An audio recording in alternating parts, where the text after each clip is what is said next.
Hi, welcome back to Millennial Girl in a Sabbatical World. This week I thought the update should just kind of focus on public speaking, just because I've kind of done quite a few public speaking engagements recently. So I just thought it'd be a good opportunity to share the amazing work that's being done by some of the organisations that's out there at the moment, but also to basically just share like my experience of public speaking to the extent that it might be able to help some of you guys, and just the kind of things that the conversations that we've been having recently. So my first one was Precious. So I spoke at an event called Precious Nights, and that is a event that's run every month, and it's run by Precious Awards, which is run by the fabulous Foluke Akinlose. Hope I said that right. And basically Precious Awards recognises women of colour in business, and I won an award with them. Oh, my memory's really bad. Like 3 years ago, for Young Entrepreneur of the Year for my work with the Student Development Company. And what they do is with Precious Nights is bring back past winners to sit on a panel, talking about kind of where they are now since the awards, and just having like really real conversations around running your business, running your organisation, and doing the work that we do. So that was a really cool session, and was on a panel with 2 other fabulous women, and it was a really intimate type of event. So it wasn't one of these ones where there's hundreds and hundreds of people in the room. It was a really intimate one, which meant that the conversation could be really real, and everyone kind of, I don't know, it just had a real buzz in that room, you know. And yeah, I had a really, really good time laughing and crying on the panel. Yeah, it was that real. A lot of the time for me, I just believe that any setback can be a springboard to something much greater if you want it to be. And so if tomorrow everything that I'm doing fell apart, there'll be lessons that I can learn from those things, and it probably means I'm going to go on something even better. So why not just go for it and see what happens? Agreed. So that was the first one, so a panel event. And then I can't remember the order that all of these have taken place in, but did another one at Cision. So Cision are kind of PR software company, and they are kind of getting ready to, or probably have by now, launched a mentoring program for their staff internally, and that's coming from their internal Empower network, which I understand is was kind of set up from a kind of women's perspective, but I think the mentoring program is open to everybody. And yeah, with that one, it was more kind of me just delivering a keynote and sharing my journey, but specifically kind of focusing on kind of the role that mentors have played in my journey to where I am today. And that was really cool. The time flew by, honestly. Did my talk, took some questions, some really interesting questions, everything from making the most of your mentoring relationship to talking about what right privilege is. That was really interesting, and audience was lovely. Cision as a company, really cool, and yeah, I really enjoyed that one as well. I think with that one, obviously different to the first one that I just mentioned, and obviously and also the other two, because that one was a talk, so just me kind of just sharing basically and nattering on to a crowd and hoping that they're interested in what I've got to say. And so quite like this. But yeah, really kind of being quite open with my journey and my experiences, which isn't for everyone, I guess. But I've kind of got used to sharing parts about my life and my experiences, and so it's not as daunting. I remember one of the first ones that I did, where I did talk about my journey, kind of leaving home at 16 and kind of being in hostels and things like that, and yeah, I was so nervous about it because I hadn't really gone into the type of detail that I was going to go into. That was for the Law Society, for an event they were doing where there was students, young professionals, trainees, and lawyers in the audience, and yeah, that was quite surreal actually. I think that kind of thing, obviously people either can relate to it, so it's helpful to kind of hear someone else that's been through that journey, who can kind of give their perspective on kind of what got them through, and tips to kind of how to kind of thrive once you've kind of been through those kind of setbacks and experiences. Or you've got people who can't necessarily relate because they haven't gone through that, but it kind of opens up people's minds to thinking about how to empathise. I always say that word wrong.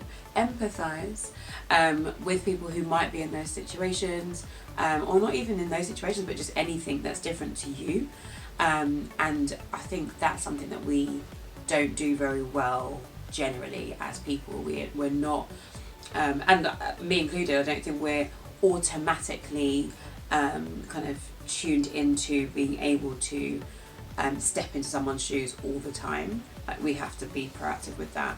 And I think so kind of listening to other people's stories and their journeys and things they face and their experiences and things like that can really help with reminding us that everyone's come from a different background, everyone's got a different story, everyone's faced different challenges, and there are various sensitivities around people's experiences from that perspective.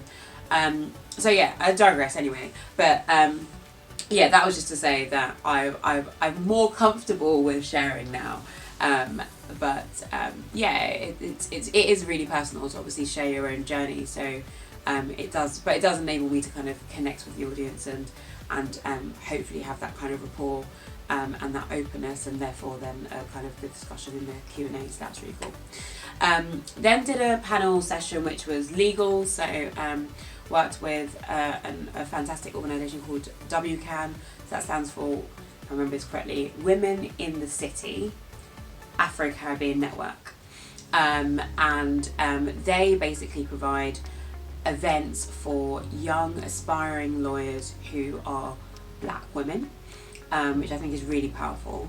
So I sat on a panel for them, again with two other brilliant panelists, and that one was all about us being black women in law, basically, but also generally kind of just giving our tips and our advice based on our experiences on how they can get in, how they can thrive, that kind of thing. Relatively typical, but obviously for that group that were there, something that they probably wouldn't have heard before, and wouldn't kind of have kind of otherwise had access to those kind of insights. So really great work that they're doing to kind of put on that kind of conference. I'm sure there were probably at least 100 black girls in that room, which is really cool, and also really cool to see that they do have the aspirations to come into the legal profession, and yeah, that's really cool.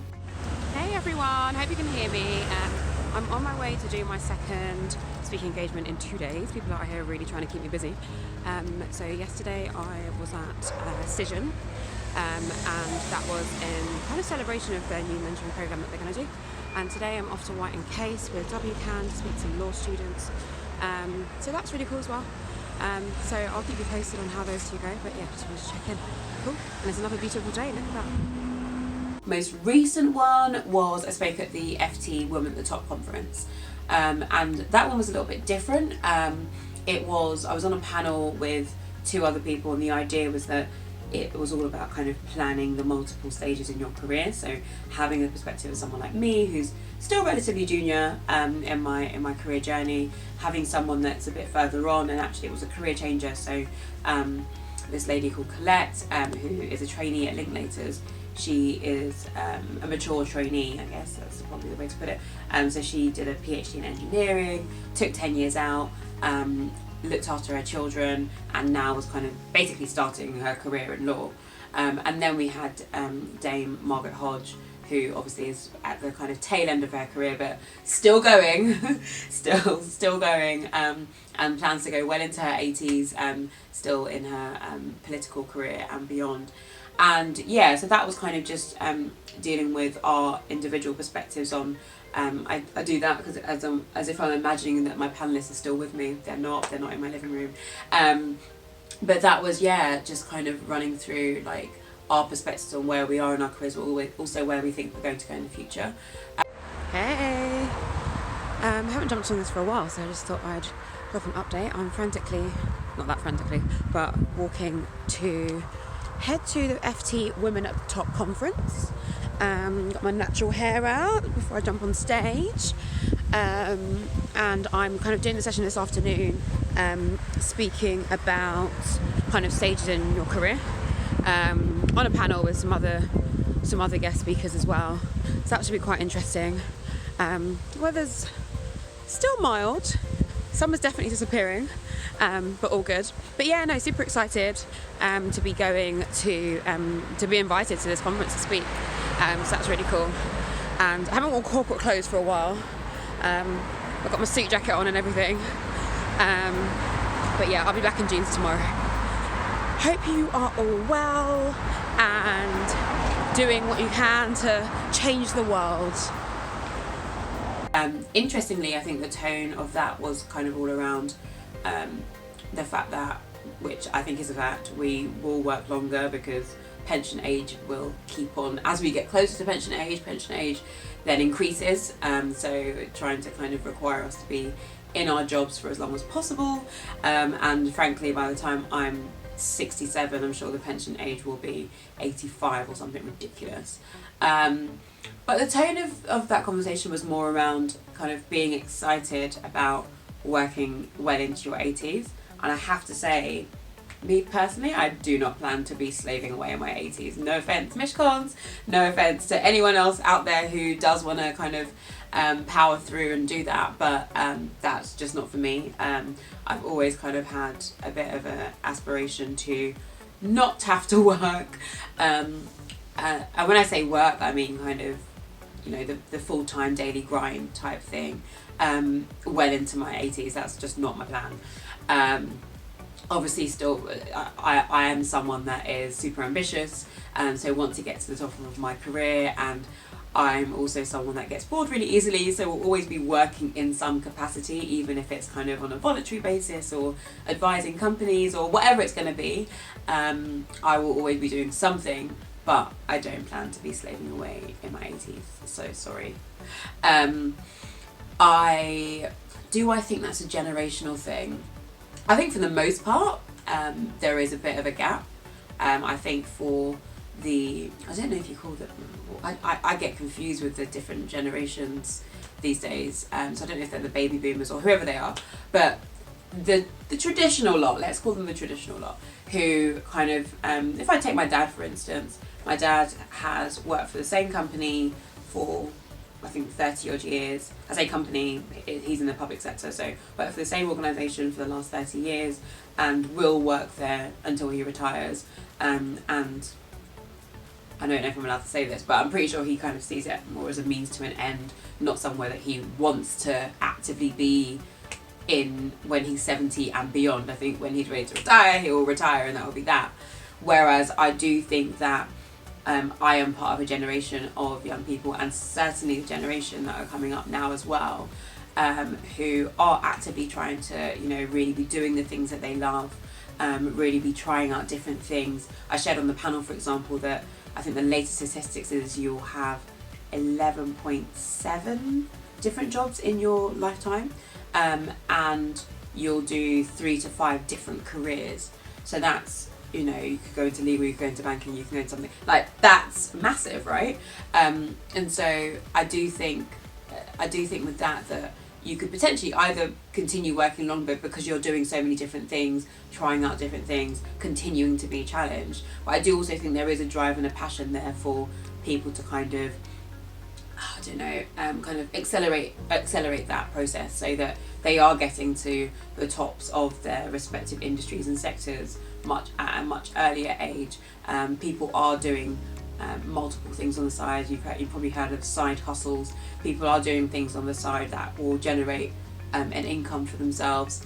And that's not for everyone, it really isn't, and we can have a separate conversation. I'm definitely going to do a session about this kind of narrative around everyone should go off and be their own boss. It's not for everyone. And yeah, but I do think it does mean that some people will not have those aspirations to be working well into their 80s.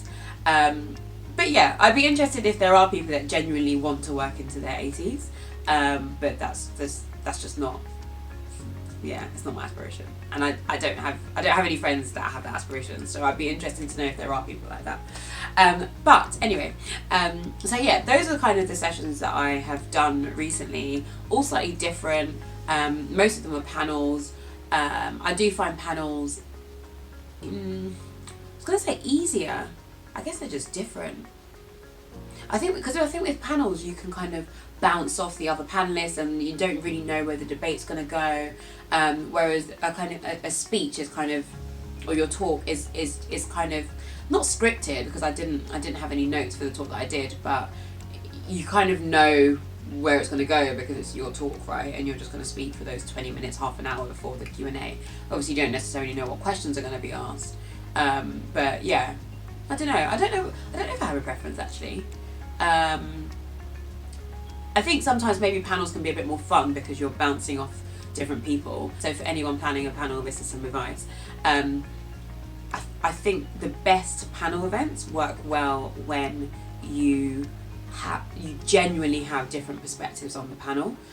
So I remember doing one, I've got a really bad memory, so I don't know if it was this year or last year, but I remember doing one around kind of AI in the professional services sector, and how they set it up was kind of that Oxford style debate type thing. So you had some people who were, yes, it's going to completely kill the partnership model. Some people who were like, no, AI won't kill the partnership model. And then it was like debate. So that made it more interesting because you had people genuinely like trying to fight both sides through their arguments. And people were changing their mind on the panel because people were making really good points, that kind of thing, or you're disagreeing. And I think as someone in the audience, you're then able to kind of actively be thinking, oh goodness, what way do I fall on this debate? Like, what are my views? Like, what reflects my views? And I don't know, I find that more engaging than a panel where everyone's saying, oh yes, I agree with that, oh yes, I agree with that, oh yes, I agree with that, yes, I support that. I think the best panels have a bit of variety of perspective, but I guess it depends what you're trying to get out of your panel. So there you go. Anyway, so I'm rittering on, but basically do enjoy public speaking, do enjoy panels, even though when I first started I was nervous as hell. Still get a little bit nervous sometimes, but nowhere near as before. And I mean, to transform from someone who like had their whole thing, like I remember like speaking I was at a lectern and I had like my whole talk like word for word printed, and I was like, I'll just dip into it, and I didn't read from it because I'm conscious of like not doing this, but yeah, I do remember like how ridiculous that actually is now that I think about it, because it's very difficult to dip in and dip out of prose. Then I kind of moved on from that and then had bullet points, and now it depends what I'm talking about obviously, but where it's kind of talking about me, now I just do it off the cuff, which is quite cool. So yeah, it's nice to have seen that progress. But yeah, if you've got any questions about public speaking or how you get into it, I don't actually know how I got into it. I guess I just got invited to one, then another, and then another, then another. And also actually I guess I started when was it? Probably 6 years ago. Was running this organisation with some friends, where we kind of brought mostly young black graduates together for like themed networking events. So I kind of got used to kind of hosting events and kind of being on the mic, kind of shouting out to everyone and explaining what's going to happen, introducing our organisation, explaining the event, introducing guest speakers that we had, and yeah, that kind of stuff. So I guess I started doing that stuff before I started delivering actual talks, and being on panels, and then from there it's just grown to being either stuff about me, stuff around diversity and inclusion, stuff around social mobility, which I do put into diversity and inclusion. I do think it's relevant to that as well. Stuff around the tech stuff, so like I said, like with the AI, and kind of the future of work stuff as well, and just thinking about what that looks like from a human perspective, not just a text perspective. And everything else in between, legal, anything, not anything, for anything, if that makes sense. Anyway, yeah, I'm rambling. But yeah, so that was kind of my public speaking experience of late.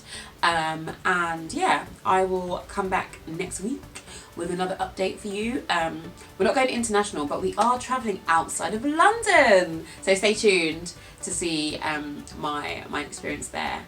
And yeah, have a fabulous rest of the week.